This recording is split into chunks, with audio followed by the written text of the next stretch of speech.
बिस्मिल्लाहिर्रहमानिर्रहीम। अल्लाह पाक के बाबरकत नाम और आका करीम सल्लल्लाहु अलैहि वसल्लम की बारगाह में बेपनाह दुरूद सलाम का नजराना पेश करने के बाद इंश्योरेंस टॉक्स में आज हम जिस टॉपिक को ले रहे हैं वो ये है कि इंश्योरेंस पॉलिसी हम क्यों लें, इंश्योरेंस पॉलिसी हम क्यों खरीदें। बहुत से लोगों का ख्याल है, बहुत से सियाने लोग ये बात करते हुए नजर आते हैं कि देखें इंश्योरेंस पॉलिसी जो है ये तवक्कुल के मुनाफी है, और उस पर जो वो मिसाल के तौर पर पेश करते हैं वो ये बात करते हैं कि देखें जो परिंदे हैं वो कभी भी अपनी खुराक का जखीरा नहीं करते, वो कभी भी अपने मुस्तकबिल के बारे में नहीं सोचते और वो कभी भूखे नहीं मरते। इंसान हमेशा जखीरा करने की कोशिश करता है, इंसान हमेशा माल असबाब जमा करने की कोशिश करता है, इसलिए भूखा मरता है। हालांकि ये बात ठीक नहीं है। आप अगर थोड़ा सा गौर करें, चूंकि हम अशरफ मखलूकात हैं, हम इस कायनात की सबसे बेहतरीन मखलूक हैं, लिहाजा जब मौसम तब्दील हो रहा होता है, गर्मियों के दिन खत्म हो रहे होते हैं और सर्दियों के दिनों का आगाज हो रहा होता है, तो हम अपने लिए गर्म लिबास का बंदोबस्त कर रहे होते हैं, हम अपने लिए ईंधन का बंदोबस्त कर रहे होते हैं, हम अपने लिए हीटर का बंदोबस्त कर रहे होते हैं, हम अपने लिए गर्म कपड़े ले रहे होते हैं। और जब सर्दियाँ जा रही होती हैं, गर्मियाँ शुरू हो रही होती हैं, तो हम क्या कर रहे होते हैं, हम एसी का बंदोबस्त कर रहे होते हैं, हम अपने कमरों में एयर कूलर का बंदोबस्त कर रहे होते हैं, हम ठंडे पानी का बंदोबस्त कर रहे होते हैं। इसका मतलब यह है कि ये असबाब की दुनिया है और यहाँ पर हमें ये असबाब करने पड़ते हैं।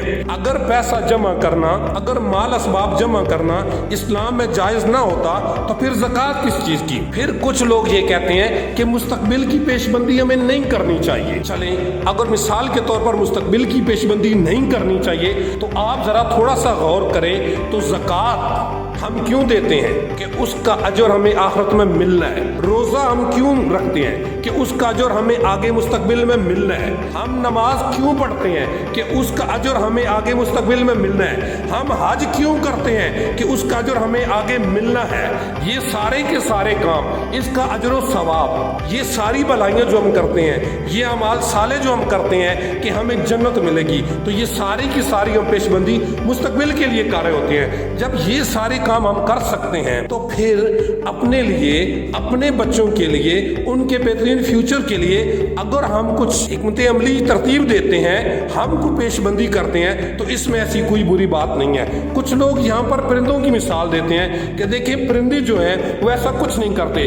देखें जी, परिंदों ने ना तो घर बनाने होते हैं, ना तो परिंदों ने बच्चे पढ़ाने होते हैं, ना उन्होंने बच्चे स्कूलों में भेजने होते हैं, ना उन्होंने बच्चे कॉलेजों में भेजने होते हैं, ना उन्होंने बच्चों की यूनिवर्सिटियों को फीस देनी होती है, ना उन्होंने बच्चों की शादियां करानी होती हैं, और ना ही बच्चों के उन्होंने अस्पताल में जाकर उनके इलाज कराने होते हैं। परिंदों ने ऐसा कुछ नहीं करना होता।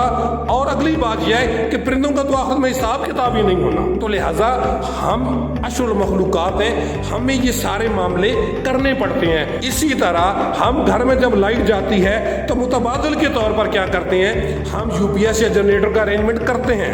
ये इंतजाम हम करते हैं ताकि बिजली जाए, लाइट जाए तो मुतबादल हमारे पास अरेंजमेंट होता है। तो ये भी बिल्कुल इसी तरह है कि अल्लाह ना करे किसी का सोर्स ऑफ इनकम चला जाए, किसी का अर्निंग हैंड डिस्टर्ब हो जाए, तो उस बेचारी बेवा को किसी के बर्तन मांजने ना पड़े, अपनी इस नफ्स को मजरूह ना करना पड़े।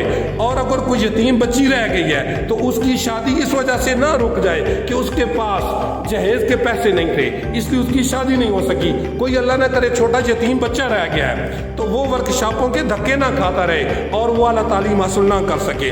अगर आप देखें इस्लाम क्या कहता है, इस्लाम ये कहता है कि बेवा के सर पर चादर दो, यतीम के सर पर दस्ते शफकत रखो। आप मुझे एक बात बताएं, हमारे माशरे में जब कोई बेवा होती है तो उसको कितने लोग उसके सर पर चादर रख रहे होते हैं, यानी कितने लोग उसकी माली मावनत कर रहे होते हैं। सर पर चादर देने का मतलब ये नहीं कि उसको कोई नीली पीली चादर उसके सर पर रख दो, बल्कि उसकी मदद करो, उसको माली तौर पर सपोर्ट करो। और जब वो बंदा, जब उसका अर्निंग हैंड दुनिया से चले जाता है तो करियाने वाला भी आ जाता है, दूध वाला भी आ जाता है, और ये सारे के सारे हिसाब लेने के लिए आते हैं। एक वाहिद इंश्योरेंस एजेंट होता है, एक वाहिद इंश्योरेंस एजेंट जो कि हिसाब देने के लिए जाता है। और जब बंदा मरता है, कब्र में जाता है, आलम बरज़ख में जाता है, तो वहां पर फरिश्ते भी आते हैं, वो भी हिसाब लेने के लिए आते हैं। और उस वक्त वाहिद एक इंश्योरेंस एजेंट होता है इस दुनिया में जो जाकर हिसाब दे रहा होता है, हिसाब ले नहीं रहा होता।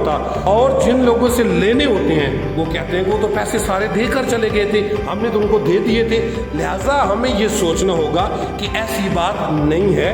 دیکھیں ہم انسان ہیں، ہم کوشش کرتے ہیں، ہم سٹرگل کرتے ہیں۔ اب کسی کی ارننگ ہینڈ کے ساتھ مسئلہ بنتا ہے تو اس بندے نے جو لوگوں سے پیسے لینے تھے وہ دنیا سے چلا گیا تو سارے آ کر یہ کہتے ہیں کہ انہوں نے پیسے کاٹے نہیں تھے، ہم نے تو ان کو دے دیے تھے۔ اور جنہوں نے لینے ہوتے ہیں وہ تو دروازہ کھٹکھٹا کے جان ہی نہیں چھوڑتے، تو اس وقت انشورنس ایجنٹ ہی ہوتا ہے جو جا کر حساب دے رہا ہوتا ہے۔ لہٰذا انشورنس پالیسی خریدنا، اپنے لیے بچت کرنا، اپنے بچوں کے لیے ایجوکیشن پلان لینا، میرج پلان لینا، اس میں ایسی کوئی بات نہیں ہے۔ یہ ایک مستقبل کی منصوبہ بندی ہوتی ہے تاکہ اللہ نہ کرے اگر ارننگ ہینڈ کے ساتھ پرابلم آئے تو زندگی آرام سکون سے گزر سکے، جس طرح یو پی ایس یا جنریٹر متبادل لگاتے ہیں۔ لائف انشورنس کا مطلب یہ ہرگز نہیں ہوتا کہ یہ کسی کے بندے کی زندگی کی انشورنس ہوتی ہے، یہ بیسیکلی سورس آف انکم کی انشورنس ہوتی ہے، سورس آف انکم متبادل ہوتا ہے۔ اور لہٰذا جن لوگوں کا یہ خیال ہے کہ انسان کو جمع نہیں کرنا چاہیے، انسان کو اپنے لیے بچانا نہیں چاہیے، سیو نہیں کرنا چاہیے، وہ ٹھیک نہیں ہے۔ اگر آج ہم اپنی پلاننگ نہیں کریں گے،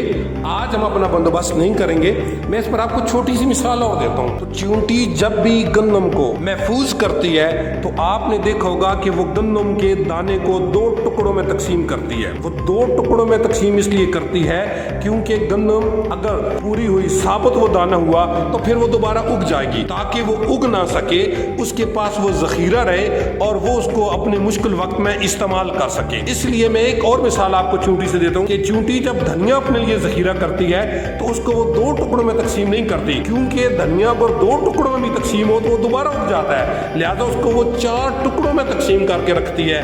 کیوں کر کے رکھتی ہے؟ تاکہ مستقبل میں وہ اس کو اپنے استعمال میں لا سکے، مستقبل میں اس کو اپنی وہ خوراک کا ذریعہ بنا سکے۔ لہذا بچت کر کے رکھنا، اپنے لیے بچا کے رکھنا، اپنے لیے سیو کر کے رکھنا، یہ کہیں پر بھی منع نہیں کیا گیا۔ اور ہم تو حضرت انسان ہیں، ہم تو اشرف المخلوقات ہیں، ہم تو اس کائنات کی بہترین مخلوق ہیں، ہمیں تو یہ پیش بندی، ہمیں تو یہ منصوبہ بندی لازمی کرنی چاہیے۔